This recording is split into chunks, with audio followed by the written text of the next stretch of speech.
నమస్కారం. స్ఫూర్తి మీడియాకు స్వాగతం. నా పేరు శేఖర్ బాబు. నేను ఈ వీడియోలో ఇండియా నుంచి యూకే వెళ్తున్న మన స్టూడెంట్స్కి అక్కడ ఫ్యూచర్ ఉందా అనే విషయం మీద మాట్లాడబోతున్నాను. నేను గత 25 సంవత్సరాలుగా సేల్స్ అండ్ మార్కెటింగ్లో ఇండియాలో పనిచేశాను. ఒక యూకే బేస్డ్ ఎంఎన్సీ కంపెనీలో 15 సంవత్సరాలుగా పనిచేస్తున్నాను. నేను వైస్ ప్రెసిడెంట్గా ఈ మధ్య నేను ఆ కంపెనీ నుంచి రిజైన్ చేసి బయటకు వచ్చాను. అయితే నేను 2011 నుంచి ఇప్పటి వరకు కూడా 19 టైమ్స్ లండన్ వెళ్ళడం జరిగింది. అప్పటి నుంచి కూడా పరిస్థితులు అక్కడ అబ్జర్వ్ చేస్తూ వచ్చాను. ఇది ఎవరో చెప్పింది కాదు, నేను స్వయంగా చూసి మాట్లాడి తెలుసుకున్న విషయాలు మీతో పంచుకుంటున్నాను.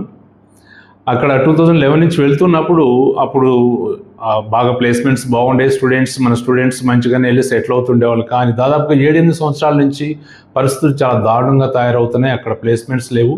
ముఖ్యంగా యూకేలో ఇండస్ట్రీస్ ఎక్కువగా లేవు. వాళ్ళు ఎక్కువగా ఆధారపడేది సర్వీస్ సెక్టర్ మీద. అక్కడ జాబ్స్, లోకల్ సిటిజన్స్ కూడా జాబ్స్ లేని పరిస్థితి ఉంది. మన వాళ్ళు ఇక్కడ నుంచి వెళ్ళి అక్కడ యూనివర్సిటీలో చదవడానికి అంతా ఓకే, కానీ ఆ యూనివర్సిటీస్ ఫండ్స్ కోసం చాలా ఎంకరేజ్ చేస్తూ, ఇక్కడ నుంచి ఏజెంట్స్ని ఎంకరేజ్ చేస్తూ, వాళ్ళకి కమిషన్ ఇస్తూ, ఇక్కడ నుంచి ఎక్కువ మంది అబ్రాడ్ వెళ్ళేటట్టుగా, ఇండియా నుంచి వెళ్ళేటట్టుగా ఎంకరేజ్ చేస్తున్నారు. అక్కడ మన వారు కూడా వెళ్ళి చదువుతున్నారు. కానీ ప్లేస్మెంట్స్ లేవు. ప్లేస్మెంట్ అంటే మాటే లేదు అక్కడ పరిస్థితులు. 2 years అయిపోయిన తర్వాత వీసా గడువు ముగిస్తూ ఉన్నప్పుడు పిల్లలు ఎంత టెన్షన్ పడుతుంటారో నేను స్వయంగా చూస్తూ వస్తున్నాను. ఈ మధ్యకాలంలో ఎలా అంటే ఆ ట్యూబ్స్లో వెళ్తున్నాడు, అంటే లోకల్ ట్రైన్స్, మన మెట్రో ట్రైన్స్ లాంటివి, వాటిలో వెళ్తున్నప్పుడు కానీ, ఆ రెస్టారెంట్స్లో మేము భోజనం చేస్తున్నప్పుడు కానీ మమ్మల్ని గుర్తుపట్టి, తెలుగువారిగా మాటలు మన ఫోన్లో మాట్లాడుతున్నప్పుడు గుర్తుపట్టి దగ్గరకు వచ్చి, సార్ మీరు తెలుగువారా, ఇక్కడ ఎందుకు వచ్చారని అడగటం, నన్ను అడుగుతూ ఉంటారు. నేను ఇక్కడ ఫలానా కంపెనీ జాబ్ కోసం, కాన్ఫరెన్స్ కోసం వచ్చాయని చెప్తుంటాను. వాళ్ళు లాస్ట్గా, సార్ మా పరిస్థితి బాగాలేదు, ఇక్కడ ఇంకొక 5-6 monthsలో మా వీసా ఎక్స్పైర్ అయిపోతుంది, స్పాన్సర్స్ దొరకలేరు మాకు, మీ కంపెనీలో ఏమైనా జాబ్స్ ఉన్నాయా అని చెప్పి అడుగుతూ ఉంటారు. కొంతమంది ఇబ్బంది చూసి నేను ఒక ఇద్దరిని మా కంపెనీలో కూడా, యూకే బేస్ కంపెనీలో కూడా ట్రై చేశాను జాబ్స్ కోసం. రెస్టారెంట్లో కూడా ట్రై చేశాను. సో పరిస్థితులు ఎంత దారుణంగా ఉన్నాయి అంటే, అక్కడ పిల్లలు ఇప్పుడు వీసా గడువు దగ్గరకు వస్తున్న కొద్దికి రెస్టారెంట్లో వాళ్ళు చేస్తున్న పార్ట్ టైం జాబ్స్ అవి పర్మనెంట్ అయినా చాలు, వాటికి స్పాన్సర్ దొరికినా చాలు అనే పరిస్థితికి వచ్చాయి. అంతకుముందు అయితే ఈ పార్ట్ టైం జాబ్ చేసుకుంటూ మంచి వాళ్ళు చదువుతున్న డొమైన్లో కార్పొరేట్ జాబ్స్లో, పేరోల్స్లో జాయిన్ అయ్యేవాళ్ళు. ఇప్పుడైతే అవి లేవు కాబట్టి కనీసం చేస్తున్న పార్ట్ టైం జాబ్ అయినా కానీ పర్మనెంట్ అయిపోయి, వాళ్ళ ద్వారా ఆ రెస్టారెంట్స్ వాళ్ళ ద్వారా ఆ స్పాన్సర్షిప్ వస్తే అక్కడ సెటిల్ అయిపోదామనే ఆశతోటి ఉంటుంది. ఇంత దారుణంగా దాయరైన వారు ఎవరన్నా తెలిసిన వాళ్ళు ఉన్నారా, ఎవరన్నా ఇక్కడ మనకి COS ఇప్పించగలుగుతారా అనే పరిస్థితి చూస్తున్నప్పుడు, ఈ నందు వరల్డ్స్ లాంటి వారి స్కామర్స్ బారిన వీరు పడుతున్నారు. అక్కడ సెటిల్ అవుదామని ఏదో ఒక విధంగా సర్టిఫికేట్ తెచ్చుకొని, వీసా ఎక్స్టెండ్ చేసుకొని అక్కడ సెటిల్ అవుదాం అనుకుంటున్నారు. ఈ పరిస్థితులు చాలా దారుణంగా ఉన్నాయండి. మన పిల్లల్ని అక్కడ పంపించడం అనేది ఇప్పుడున్న పరిస్థితుల్లో మంచిది కాదు. చాలా ఇబ్బంది పడుతున్నారు పిల్లలు. అనవసరంగా స్ట్రెస్ వారి మీద పడుతుంది, తల్లిదండ్రుల మీద స్ట్రెస్ పడుతుంది, ఇండియాలో ఉన్న తల్లిదండ్రుల మీద. ఒకవేళ యూకే పంపించాలనుకుంటే, ఒకవేళ ఎవరన్నా పిల్లలు కొంచెం తల్లిదండ్రులు వెల్లాఫ్గా ఉండి, పిల్లలు కొంత ఫారెన్ ఎక్స్పోజర్ అవుతారు అని చెప్పి పంపించాలి.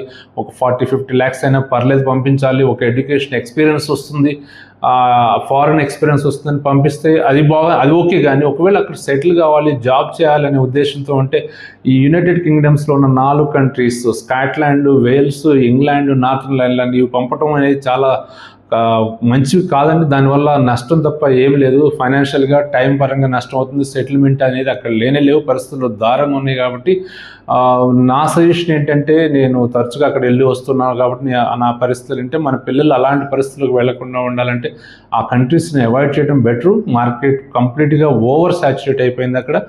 ఒకవేళ ఫారిన్లోనే చదివించాలి అంటే, యూరోపియన్ కంట్రీస్ చాలా ఉన్నాయి. ఇంకా కొంచెం కాస్ట్ ఆఫ్ లివింగ్ ఎక్కువ ఉన్నప్పటికీ జర్మనీ లాంటివి, నెదర్లాండ్స్ లాంటివి, డెన్మార్క్, పోలాండ్, చాలా దేశాలు ఉన్నాయండి. కొన్ని కంట్రీస్లో ఒక స్విట్జర్లాండ్ వాటి కాస్ట్ ఆఫ్ లివింగ్ కొంచెం ఎక్కువ ఉన్నప్పటికీ, ఒకవేళ ఒక గవర్నమెంట్ స్కాలర్షిప్స్ దొరికితే బాగానే ఉండి. ఇంకా కొన్ని కంట్రీస్ కాస్ట్ ఆఫ్ లివింగ్ చాలా తక్కువ ఉన్న కంట్రీస్ కూడా ఉన్నాయి. యూరోపియన్ కంట్రీస్ చాలా ఉన్నాయి. మన వాళ్ళు అక్కడ చదువుకోవాలంటే చక్కగా అక్కడ పంపించవచ్చు. సెటిల్మెంట్ ఆపర్చునిటీస్ కూడా అక్కడ ఉన్నాయి. అనవసరంగా యూకే పంపించడం వల్ల చాలా ఇబ్బందులు తప్ప ఇలాంటి స్కామ్స్ జరగడంతో చాలా దారుణంగా ఉంది. మన వాళ్ళ పరిస్థితి అక్కడ బాగాలేదు. కాబట్టి దయచేసి నేను సలహా ఇచ్చేది ఏంటంటే అలా యూకేకి పంపడం అనేది ఇప్పుడున్న పరిస్థితుల్లో మంచిది కాదు. మన వారు ఇలాంటి స్కామ్స్లో ఇరుక్కొని డబ్బులు పోగొట్టుకొని చదువు ద్వారా స్టడీస్ ద్వారా పోయే డబ్బులు కాకుండా మళ్ళీ ఇలాంటి వీసాల కోసం సిఓఎస్ల కోసం డబ్బులు పోగొట్టుకొని మళ్ళీ అది బయటకు చెప్పుకోలేక కుమిలిపోతున్నారు. సో దయచేసి నా యొక్క సజెషన్, అక్కడికి తరచుగా వెళ్ళి వచ్చిన వాడిగా నా సజెషన్ ఏంటంటే యూకే కంట్రీస్లో ప్రస్తుతానికి స్టడీస్ పరంగా అక్కడ పంపించకపోవడం మంచిది. మంచి యూనివర్సిటీస్ ఒకవేళ స్కాలర్షిప్స్ వచ్చేసి అక్కడ పంపిస్తే అది ఓకే, కానీ సెటిల్ అవ్వాలి లేకపోతే ఫైనాన్షియల్గా కొంచెం అటు ఇటుగా ఉన్నవారు అక్కడికి వెళ్ళడం అనేది మాత్రం అస్సలు సజెస్టబుల్ కాదనేది నేను తెలియజేస్తున్నాను. Thank you very much.